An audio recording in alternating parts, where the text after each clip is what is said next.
Olá, sejam todas bem-vindas, todos bem-vindos então a mais uma entrevista aqui do nosso projeto Nutrição, Exercício e Outras Cositas Más. Trouxe mais um grande convidado aqui para a nossa conversa, nosso bate-papo, e o assunto hoje é corrida. É um esporte que cresce cada vez mais, a gente vê bastante pessoal correndo na rua, os grupos de corrida, os eventos, né, as corridas de rua que as prefeituras, até antes da pandemia, né, estavam organizando bastante, a gente via que era uma prática que crescia bastante, então eu acho que é um tema super importante e super relevante. Convidei para falar disso um cara que é super fera no assunto, Guilherme Vargas, professor de Educação Física, formado na Universidade Federal do Rio Grande do Sul, na nossa URGS, mestrando atualmente do nosso programa de pós-graduação em Ciências do Movimento Humano, lá na URGS, lá no campo da Educação Física, e é um dos professores, um dos responsáveis lá da equipe Remião, um grupo de corrida muito característico, tradicional aqui de Porto Alegre, tá? Então ele vai falar um pouco dessa experiência que ele tem com as corridas e vai nos dar algumas informações aqui, tá? Guilherme, quando eu te fiz o convite, eu te falei que isso era uma pergunta que eu trazia do consultório, né? É algo que vem bastante, que os meus pacientes me fazem e eu resolvi te repassar a pergunta, tá? Muita gente, até porque eu gosto de correr, viu? Postando aí nas minhas redes sociais, corridinha aqui, eu acho que eu corro, né? Mas eu engano ali o pessoal. E o pessoal vem, né? Bom, Miguel, eu vi que tu corre, então eu quis consultar contigo justamente porque eu acho que tu sabe como é ali a prática realmente da corrida e controlar a alimentação e tudo mais. Então, o que o pessoal me pergunta e me questiona bastante em relação a isso? Quando o pessoal vem, e principalmente aqueles que estão acima do peso, eles ficam muito preocupados com iniciar os treinamentos de corrida, né? Miguel, eu tenho medo de me machucar, forçar o joelho, o pessoal sempre fala. Então eu queria perder peso para poder começar a correr, só que muitas vezes, justamente por não fazer um exercício como a corrida, não consegue perder esse peso, daí fica meio que um ciclo estacionado, né? Algo que não inicia. Então eu queria que tu falasse para nós, e aí, pessoal que está um pouco acima do peso, pode correr, não pode correr? De que forma poderia iniciar isso de uma maneira mais segura, sabe? Para não ter nenhum problema de lesão, essas coisas. Então, se tu puder nos responder isso aí, nos dar algumas dicas em relação a isso, é contigo, pode falar aí. Beleza. Primeiramente, então aí, Miguel, me agradecer aí o convite aí que tu me fez, assim, e também pela iniciativa aí do podcast, que eu tô achando muito legal aí, já acompanhei alguns episódios. E vamos lá, cara. Essa é uma resposta muito simples, né, cara? Vai depender. Vai depender de quem é o sujeito que tu tá trazendo ali. Tu trouxe aí alguns aspectos, como alguém que tá com sobrepeso, tá com obesidade, mas às vezes não é única e exclusivamente assim, isso não ser um impeditivo para iniciar a prática. Normalmente quando a gente inicia um trabalho de corrida, assim, a pessoa chega, por exemplo, lá no grupo, a gente tenta começar por meio de uma avaliação. E existem avaliações e avaliações, né? Elas não... Eu tenho determinados protocolos que elas vão se enquadrar para determinado tipo de pessoa e protocolos que não vão se enquadrar para aquele tipo de pessoa. Então a gente tem que saber fazer uma escolha assim, mais minuciosa assim, de como a gente vai iniciar esse trabalho. Sendo mais prático, assim, para tentar responder, existem algumas estratégias que a gente pode pensar, né? Então se a pessoa está querendo iniciar na corrida, assim, e ela está talvez num grau ali de sobrepeso baixo, assim, talvez até esteja dentro do IMC adequado, por exemplo, vamos dizer assim. O IMC a gente sabe que é uma medida mais geral, assim, não necessariamente mais populacional, não uma coisa específica de uma pessoa, né? Existem outras formas de avaliar a composição corporal, mas a gente pode começar com treinos curtos, né? E sempre cuidando desse aspecto principalmente do volume, para não de cara a gente acarretar numa lesão ou acarretar em excesso de dor muscular, que vai ser um impeditivo dele continuar na prática, né? Nosso primeiro cuidado tem que ser tratar essa questão da individualidade biológica e depois tentar promover alguma estratégia que a gente faça o indivíduo ter continuidade na prática. Entendi, perfeito. Então, a ideia realmente é fazer uma avaliação das condições daquela pessoa, daquele sujeito, com as individualidades dele, e começar a planejar, programar um treino que seja adequado para as capacidades daquela pessoa, é isso? Iniciando devagarinho, beleza? Exato. Bom, perfeito. Então eu vou levar a pergunta agora para o outro lado, tá? Outras pessoas vêm em outro sentido, realmente. Acham que correr é só botar o tênis, calção, camisetinha e pé na tábua, né? Saem correndo sem nenhum tipo de avaliação antes, às vezes nenhum preparo físico, nada, né? Saem ali de um hábito completamente sedentário para começar a correr, se exigindo cada vez mais desempenho nas suas corridas, uma frequência, uma rotina absurda, querem suar, querem mostrar, às vezes buscando uma perda de peso rápida em pouco tempo, essas coisas, né? Então, cara, para essas pessoas que de outro lado, né, de outro exagero, que cuidados e que riscos essas pessoas podem encontrar ao fazer isso, né, correr sem nenhum tipo de preparo? Essa é uma questão muito interessante, né, Miguel? Porque é o que mais acontece e é a maneira que muitas pessoas, eu inclusive, alguns anos atrás, iniciei na prática. Né? A corrida é um esporte muito democrático. Né? Tu tendo o teu tênis ali, tu pode simplesmente pegar e sair correr. E tem gente que não usa tênis, então é muito simples mesmo de tu iniciar essa prática. Mas sim, tem alguns riscos que vão estar atrelados, né, a fazer essa prática sem um determinado controle, né, que é o que a gente tenta buscar, tenta assessorar as pessoas, né, quando elas buscam um grupo de corrida. Então, fazer uma orientação assim, para que a gente possa atingir os objetivos da pessoa de uma maneira um pouco mais segura. Assim. Como os riscos assim, principais é a pessoa não ter uma noção de como fazer a progressão das coisas. Então, começou correndo 30 minutos, aí na outra semana já está correndo 35, e assim vai indo, e nunca pensa que tem um momento que ela tem que dar uma segurada, né? Aquela questão do controle progressivo das cargas. E às vezes a lesão ela não vem de imediato, assim, então não foi um dia que ele foi sair para correr e de repente sentiu no meio do troço. Ele ficou correndo, sei lá, dessa forma por 6 meses. E aí, de repente, outro dia ali, ele tá com uma dor no joelho que ele não consegue resolver, que ele não consegue continuar correndo, né? Então, eu vejo como um principal risco, né, esse aspecto de tu não ter um controle de como fazer uma progressão. Isso para uma pessoa que só quer se manter ativa. Aí, às vezes, a pessoa que quer, se põe um desafio na cabeça, eu quero correr uma maratona, mas por enquanto eu não consigo correr nem 5 quilômetros. Não funciona correr 1 quilômetro a mais a cada treino novo. Não é assim que a conta funciona, mas normalmente é o que as pessoas acabam por fazer. Ou então fixam uma distância e pensam, não, eu vou cada dia ficar tentando correr o mais rápido nessa distância. E aí quando vai tentar fazer uma distância maior naquele mesmo ritmo que estava fazendo, não consegue fazer. E outro aspecto, eu acho que hoje em dia a gente tem que cuidar é que nessas mídias que a gente tem hoje em dia, as redes sociais, a gente vê muita informação, às vezes elas são informações de qualidade, né? Mas é que a gente tem que saber interpretar um pouco e tentar entender se aquela dica que estão falando ali no vídeo vale para mim também, né? Então, às vezes as pessoas olham ali os vídeos dos quenianos lá, né? Que são conhecidos por serem bons corredores ali, especialmente de fundo, né? E aí pensa, eu vou fazer o que os caras estão fazendo. Os caras têm todo um aspecto genético que é modificado, todo um aspecto cultural, né, em que eles crescem fazendo corridas de deslocamento. Então, a escola fica 3 km da casa dele, então desde pequeno ele está acostumado a correr, sei lá, com os livros, com a mochila. E isso aí as pessoas não pensam, né? Passou a vida inteira andando de carro, né? E não fazendo nenhuma atividade física, chegou nos 30 anos, aí se deu conta que tá com a barriguinha um pouquinho maior, né? O médico falou que tem que começar a fazer um exercício, e o cara pensa, vou começar a correr. Vou ver o que os caras que correm bem fazem. Sim, e não é assim. Tá certo. E até é bom a gente salientar que, como tu falou ali do aumento progressivo das cargas de treinamento e tudo mais, para quem não é da área principalmente, é bom que todo mundo tenha claro que a carga de treinamento ela é como se fossem ondas, né? A gente aumenta uma hora, daqui a pouco lá embaixo, daqui a pouco intermediário, sobe.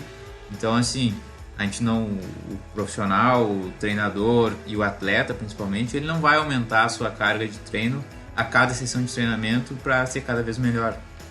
Pelo contrário, tem momentos, daí vai depender da periodização, é claro, o cara vai estar no máximo dele, né, chibata, e daqui a pouco desce lá embaixo, né, aquele treininho regenerativo, daqui a pouco exige demais de novo do cara, e assim vai indo. Então é um grande equívoco realmente as pessoas saírem correndo por aí querendo cada vez bater os seus recordes, ficar melhorando o desempenho e tudo mais. Beleza, cara, acho que ficou bem claro isso aí para todo mundo. E agora eu vou te fazer uma outra pergunta que gera muita dúvida e às vezes até meio polêmica, tá? Mas em relação aos exercícios aeróbicos, né? No caso a corrida, principalmente. Principalmente lá comigo, que trabalho como nutricionista do esporte, as pessoas me procuram ou para melhorar seu rendimento ou para buscar o emagrecimento, tá? Mas vamos falar do emagrecimento especificamente. Muita gente deposita muita esperança, acredita que é a chave, né, do emagrecimento, o exercício aeróbico. Ah, porque gasta mais calorias, porque é isso que vai emagrecer e tudo mais.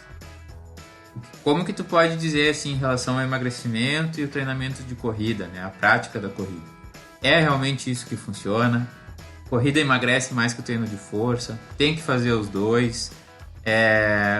O treinamento de força é a mesma, se equivale em termos de emagrecimento com os treinamentos de corrida? O que importa é o que a pessoa mais gosta de fazer. Como é que tu vê a relação desses dois tipos de treinamento pro emagrecimento, mas também para uma condição física geral, assim? Perfeito. Cara, eu acho isso meio engraçado, assim, né? Porque às vezes as informações, elas vêm ali no âmbito mais acadêmico, assim, e elas extrapolam pro âmbito fora, né? Então uma notícia populariza lá, então, o exercício aeróbico é o ideal para emagrecer, e a gente sabe, né, que tem todo o aspecto fisiológico que realmente, assim, ele move mais gorduras, né, como fonte de substrato ali para sustentar a atividade. Mas a coisa é mais complicada mesmo quando a gente vai analisar as coisas. E tem uma frasezinha, assim, que eu ouvi quando eu comecei a correr, e é engraçado que tu escuta de vários treinadores em diferentes momentos, então eu não sei se eles fizeram tudo o mesmo curso, ou se é um consenso que todos chegaram, assim, né? Mas a gente pensa que a gente precisa correr para entrar em forma, quando na verdade o correto é entrar em forma para correr, né? Porque senão tu acarreta os riscos de lesões. Mas vamos lá, né?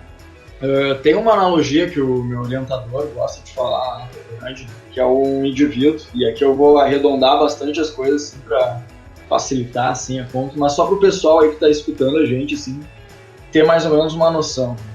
Esse indivíduo aí, ele pesa 100 quilos, tá? E aí ele tem que começar a fazer atividade e ele viu que o ideal é fazer uma atividade aeróbica. Então, evidentemente ele não consegue correr, então ele decide ir para uma caminhada, tá?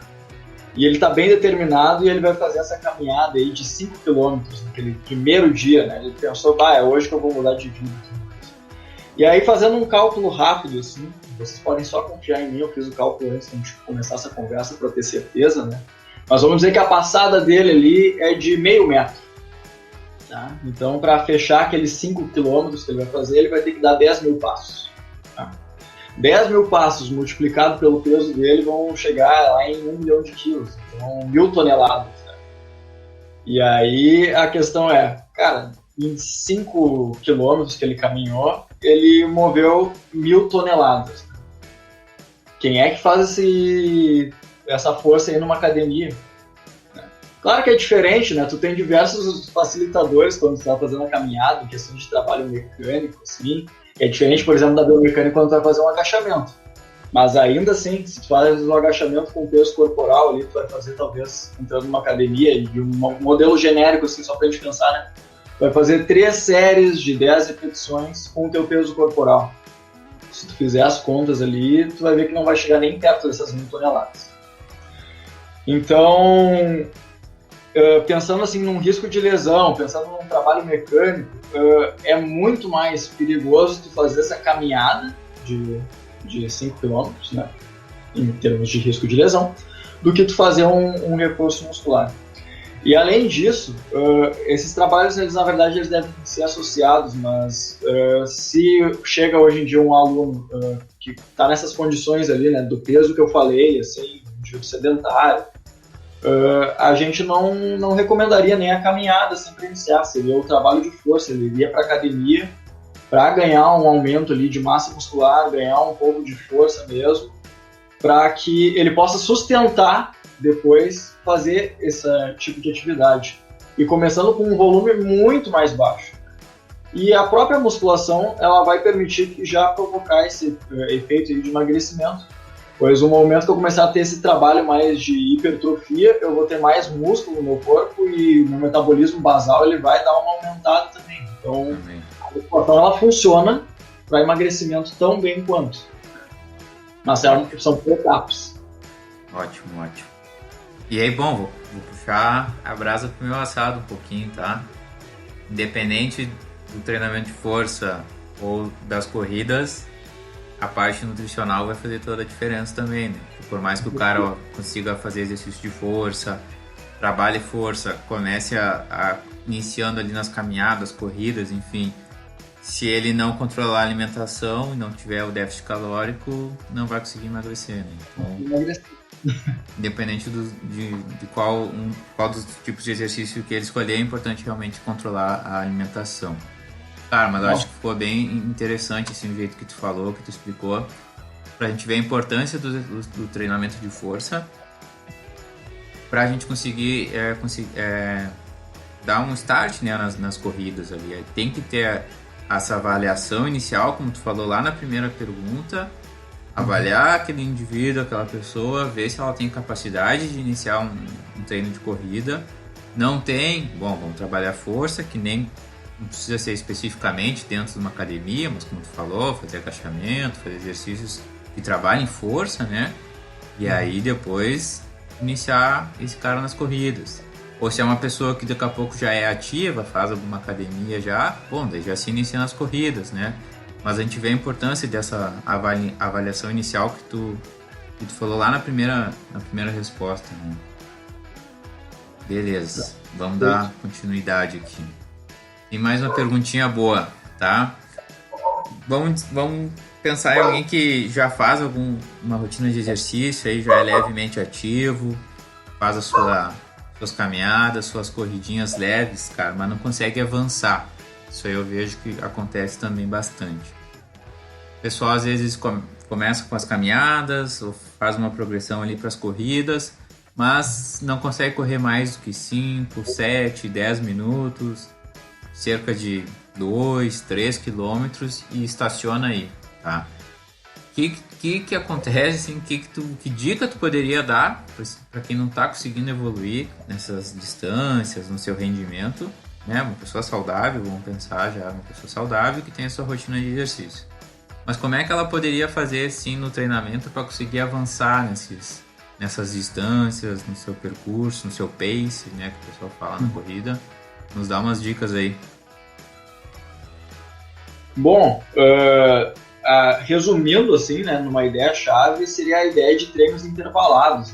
Eu acho que é mais ou menos esse ponto que tu gostaria assim, que eu abordasse, né? E a estratégia que a gente usa, que é muito comum e acho que é o que popularizou bastante, né, os grupos de corrida, que é aquele trabalho que o atleta vai lá na pista, né, realiza ali os tiros ali de uma distância determinada. E é uma estratégia interessante porque quando eu faço, por exemplo, talvez um tiro de 400 metros, né, eu como professor tenho como cuidar do meu aluno se ele está desempenhando ali naqueles 400 metros que ele está correndo uma biomecânica da corrida adequada, né, para o meu aluno, né, entendendo as limitações, o que pode mudar, o que não se consegue mudar, né, e ter o controle da intensidade que ele está fazendo esse exercício.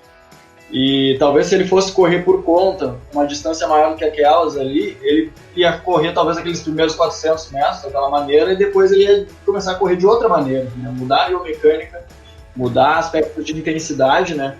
E isso é o impedimento, né? Se eu quero melhorar uma coisa, vamos dizer assim, uma mecânica de corrida boa, numa intensidade alta, eu tenho que usar alguma estratégia para permitir que meu corpo consiga fazer aquilo. Então eu faço, por exemplo, um fracionamento. O cara não corre 1 quilômetro naquele ritmo. Mas, se a gente fracionar esse 1 quilômetro, por exemplo, em tiro de 400, em tiro de 200 metros, né, dando um intervalo ali mais justo, ali de 30, 40 segundos, que seja o suficiente para ele se recuperar, mas também não seja grande o bastante para ele se recuperar completamente. Então, essas pequenas pausas assim, que ele pode ir fazendo, garantem, então, que ele consiga desempenhar uma intensidade mais forte do que ele consegue fazer aquele 1 km, mantendo uma biomecânica de corrida adequada, e que, com o passar dos treinos, ele vai conseguir desempenhar naquela distância que ele quer fazer. Um resumo do que a gente tenta fazer para distâncias maiores. Entendi. Bom, perfeito esse teu exemplo do fracionamento aí, né? Para conseguir ir melhorando a aptidão dele até ele conseguir evoluir na distância total, direto, contínuo. Perfeito. Além disso também, tu tem outros aspectos, né? Isso aí é um treino da semana que tu tem. Sim. Então, o cara quer começar a correr mais, ele vai ter que começar a botar volume durante a semana. Então, quero correr a maratona. Não quer dizer que o cara tem que correr 30, 40 quilômetros num dia. Ele tem que começar fracionando isso daí e aos poucos ir aumentando, né? Aquela corrida de segunda, que é 5 quilômetros. Aí vai ter uma corrida no sábado, que é um pouco mais longa lá, que é 12. E aí, com o tempo, ele vai aumentando cada uma, vai fazendo tiros mais. É por isso que quando a gente passa aí nos parques esportivos, coisas assim, que tem as pistas de atletismo, o pessoal tá correndo lá, que nem louco, em círculo. Exatamente, não é porque o cara gosta, mas é um treino ali mais orientado, né, e que é específico. Normalmente o cara que tá correndo na pista ali, ele tá fazendo acima do que ele faria numa prova, né? Perfeito. Cara, última pergunta aqui da nosso roteirinho, mas populações especiais, né? Pessoas com pressão alta ou qualquer outra cardiopatia, diabéticos, né? O pessoal às vezes tem muito receio em fazer treinamento de corrida, tem medo de ter pico de pressão ou tem medo de ter uma hipoglicemia, e muitas vezes as pessoas são as que mais precisam fazer exercício, né? Ou, e acontece muito ainda, é do senhor, da senhora que teve algum problema de coração, enfim, e o médico falou, né, vai lá fazer exercício, e aí o pessoal ainda tem muito receio achando que não pode. Qual é a tua opinião em relação a isso? É possível, não é possível? Qual é o cuidado, qual é a dica? Quais os benefícios que essas pessoas podem encontrar praticando a corrida? Essa aí é uma pergunta bem mais complexa, assim, né? E eu vou tentar responder ainda de uma maneira mais resumida, assim. Mas essas pessoas, de uma maneira geral, elas não só podem, como elas devem, né, fazer o exercício físico. Entretanto, a gente vai ter que ter uma série de cuidados, dependendo ali da condição da pessoa, para poder fazer o exercício que seja adequado, que vai promover os benefícios para ela, né? E que vai apresentar, talvez, ali um baixo risco, dependendo da condição, né? Eu vou trazer aqui, por exemplo, o hipertenso. Então, o hipertenso é um cara que eu vou ter que ter um cuidado ali, porque eu preciso saber se essa pessoa controla a pressão dela diariamente, né? Se quando ele está chegando no treino, eu preciso saber se a pressão dele está controlada ou não está controlada, né? Porque imagina se ele vai fazer um treino, prescreva um treino intenso, e ele chega lá com hipertensão. A gente sabe que após o exercício ele vai ter aquele efeito hipotensivo, né, que vai baixar a pressão. Mas durante um tiro, vamos pegar o exemplo do que a gente estava falando antes ali, de um tiro de 400 metros, pode ser que durante o exercício ele sinta algum desconforto, por um aspecto ali de frequência cardíaca elevada, né? Entre outros, ali tu falou em populações especiais ali como diabéticos, né? O meu orientador sabe bem ali que o grupo pesquisa bem, assim, ele validou diversas maneiras que tu tem como fazer a prescrição, às vezes, da intensidade conforme a glicemia capilar dele, que é uma coisa que ele está acostumado a fazer no dia a dia dele. Então é importante que já é uma coisa que ele faz, né? E é uma maneira de eu controlar o exercício de uma maneira mais específica para aquela pessoa, né? Então, tentar fazer esse regimento. Porque também pode ter alterações, né? Um cara está acostumado, talvez, a um sedentário, resolveu começar a fazer atividade física, aquela sessão de exercício vai impactar, talvez, na quantidade de insulina que ele está se aplicando, ou alterando um pouco, talvez, a refeição que ele tem que fazer, o horário da refeição que ele tem que fazer, né? Para não ter um risco da pessoa passar ali por uma hipo, de repente. Isso é uma coisa que acontece no meu consultório, tá? Às vezes, pessoal diabéticos ou hipertensos começa a fazer treinamento e cuidar da alimentação, e aos poucos as doses de insulina que usavam começam a ficar demais, né? Porque tem toda a função do exercício diminuir também a glicemia. E aí começa a diminuir, daqui a pouco diminui a dose do remédio para pressão, daqui a pouco, às vezes, consegue até tirar o remédio, né, cara? A gente vê a importância da alimentação e do exercício físico. Então isso que tu fala é bem importante mesmo. O grupo já validou diversas formas ali de sessões de treino que funcionam como um medicamento. Tu, ao invés de tomar uma pílula por dia, tu vai lá e faz uma sessão de treino para manter o controle, né, desses aspectos, seja lá glicêmicos, seja da questão da pressão arterial. Então, realmente o exercício físico ele pode trazer diversos benefícios. A gente poderia se alongar aqui no que é, mas... Claro, acho que dava para fazer uma entrevista toda só sobre esse assunto, né, cara? Daí é aquilo que a gente sempre fala, né? Procurar um médico para fazer aqueles exames, que é importante, inicial, e procurar alguém especializado da área da educação física também, né? Para poder fazer essa prescrição adequada dos exercícios. Cara, alguma mensagem final, alguma dica assim que tu queira deixar para a galera? Eu acho que tenha muito cuidado quando for começar qualquer tipo de atividade física, né? A internet é muito boa para muitas coisas, mas a gente sempre tem que ter um filtro e um certo cuidado do que a gente vai olhar. E deixo à disposição aí para, se quiserem procurar a equipe Reunião, a gente faz um trabalho que a gente tem orgulho assim, do que a gente faz. E também muito carinho e cuidado também pelas pessoas que a gente está atendendo. Ótimo, excelente. E como é que faz para achar o Grupo Reunião ou te achar aí teu contato profissional do grupo? Passa aí pra galera. Vai encontrar a gente ali no Instagram. O Instagram é meio ativado e desativado, mas agora, a partir de março, aí ele vai estar bombando, tá?